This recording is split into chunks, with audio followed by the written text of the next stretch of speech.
ప్రతిరోజు యోగా ధ్యానం చేయడంతో సంపూర్ణ ఆరోగ్యం లభిస్తుందని ఎమ్మెల్యే చిట్టం పన్నికారెడ్డి కలెక్టర్ సిక్తా పట్నాయక్ అన్నారు. 11వ అంతర్జాతీయ యోగా దినోత్సవాన్ని పురస్కరించుకుని నారాయణపేట అభినందన ఫంక్షన్ హాల్లో నిర్వహించిన యోగాలో పాల్గొన్నారు. ఈ కార్యక్రమంలో విద్యార్థులు చేసిన యోగా ఆసనాల ప్రదర్శనలు ఆకట్టుకున్నాయి. ప్రతిరోజు యోగా ధ్యానం చేసేందుకు సమయం కేటాయించాలని, క్రీడలు ఆడటం ద్వారా ఆరోగ్యం బాగుంటుందని ఎమ్మెల్యే కలెక్టర్ అన్నారు.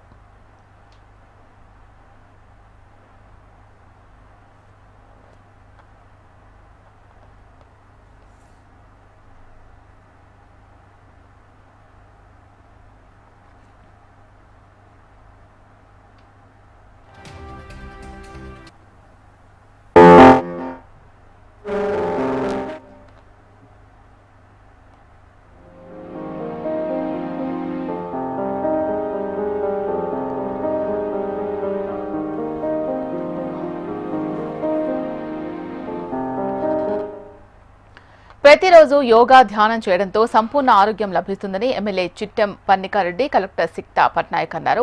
11వ అంతర్జాతీయ యోగా దినోత్సవాన్ని పురస్కరించుకుని నారాయణపేట అభినందన ఫంక్షన్ హాల్లో నిర్వహించిన యోగాలో పాల్గొన్నారు. ఈ కార్యక్రమంలో విద్యార్థులు చేసిన యోగా ఆసనాల ప్రదర్శనలు ఆకట్టుకున్నాయి. ప్రతిరోజు యోగా ధ్యానం చేసేందుకు సమయం కేటాయించాలని, క్రీడలు ఆడటం ద్వారా ఆరోగ్యం బాగుంటుందని ఎమ్మెల్యే కలెక్టర్ అన్నారు.